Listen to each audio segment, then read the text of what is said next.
apa saja yang namanya baru tetapi itu lebih baik disambut dengan baik kok. Ya, Nabi tidak pernah ini tidak boleh, enggak kok. Silahkan berkembang, silahkan maju. Setiap ada modifikasi yang lebih baik silahkan disambut. Nah, orang Arab itu dulu orang perempuan itu enggak ngerti pakai celana dalam. Ya bagaimana dalamnya yang kainnya pakai kulit kok, kertas kulit kambing ditekuk di bolong tengahnya, masuk ke kepala, disobek tengahnya, dijahit sininya, itu pakaiannya gitu. Belum ada tekstil waktu itu, nggak ada makanya. Belum ada BHTX, belum ada. Gitu. Nah, suatu ketika ini cerita. Di suatu pasar ada orang perempuan dari Persia, pedagang gitu, mau dagangan, naik onta. Ontanya terkilir gitu, akhirnya dia terjatuh, terlentang, orang-orang pada menutup muka, takut barangkali terbuka. Ternyata pakai celana dalam.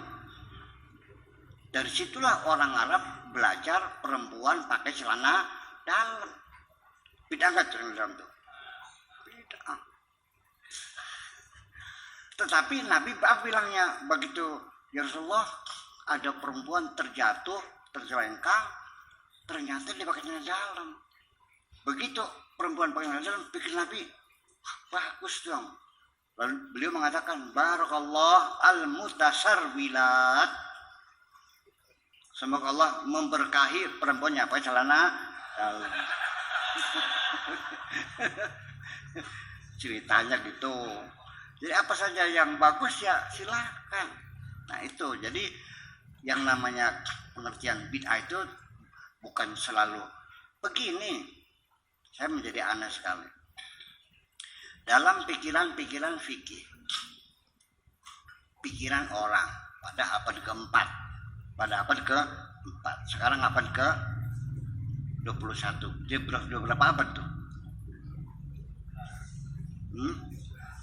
11, 17. Abad keempat sekarangnya abad ke-21, berarti 1000 tahun yang lalu. Non 1400, Nabi itu 1400. Nah, fuqaha itu mulai matakan abad keempat. Ya, abad kedua itu mulai Maliki, Hanafi, Hambali kan abad kedua. Nah, jadi sudah 10 abad yang lalu. Itu pikiran-pikiran mereka. Bisa nggak kita revisi? Nggak bisa. Harus seperti itu. Bisa nggak disempurnakan? Nggak bisa. Sudah semuanya. Bayangkan. Tetapi kalau di dalam teknologi, orang dulu bikin mobil itu setirnya di tengah. Ya, Ford bikin mobil model T itu setirnya di tengah, klaksonnya dipencet tetot gitu. Ya, belum ada wiper belum loh. Setiap saat disempurnakan sampai mobil sekarang sangat nyaman sekali, betul? Wiper saja disempurnakan setiap saat. Dari yang tadinya hanya 1 langkah sekarang menjadi 3 langkah. Ada sedang, ada cepat.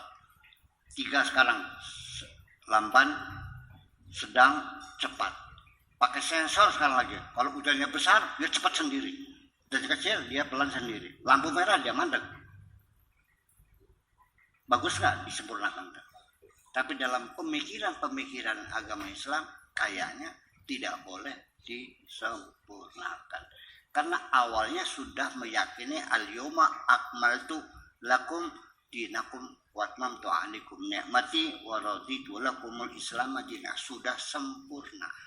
Setiap orang yang meyakini sudah sempurna, sejak itu sudah tidak mungkin akan berpikir lagi apa yang mau disempurnakan. Ini mungkin ini yang perlu kita pikirkan. Ya kan begitu? Nah, ini bapak-bapak dan ibu sekalian, sampai sekarang kita bayangkan abad ke-7.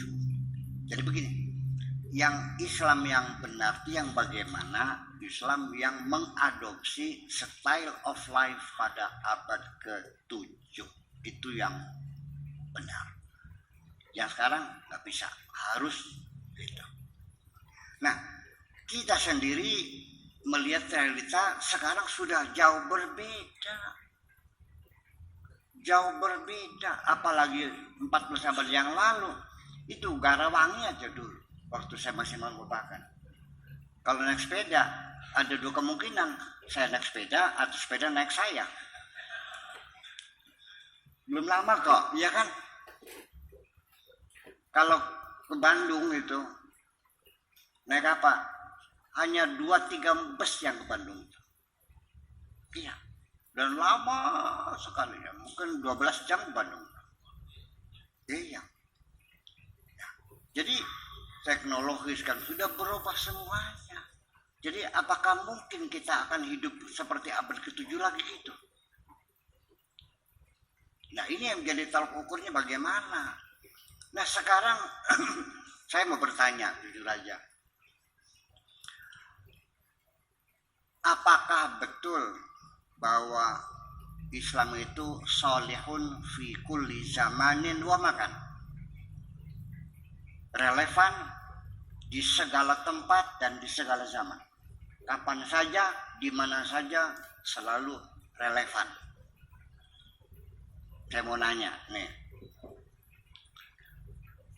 Anak perempuan kecil dikawinkan. Dalam kitab fikihnya boleh nggak? Masih relevan nggak? Kita cabut. Undang-undang perkawinan pernikahan hasil kompilasi hukum Islam mencabut ya, perkawinan di bawah umur. Berapa tahun? 16 tahun laki-laki, 18 tahun perempuan.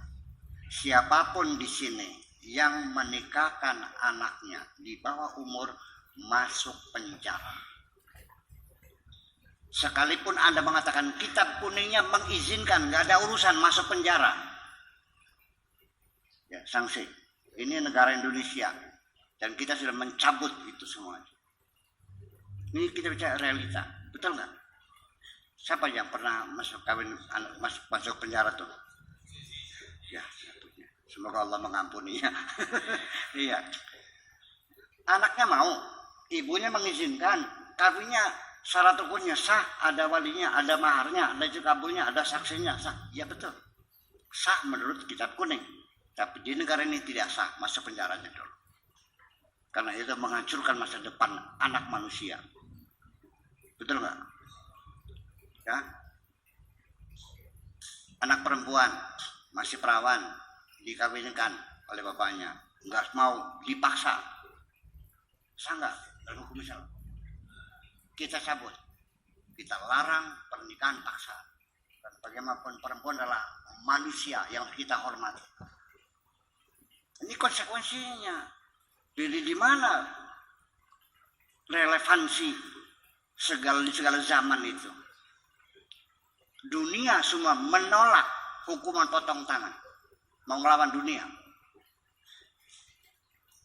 Masa tangan dipotong?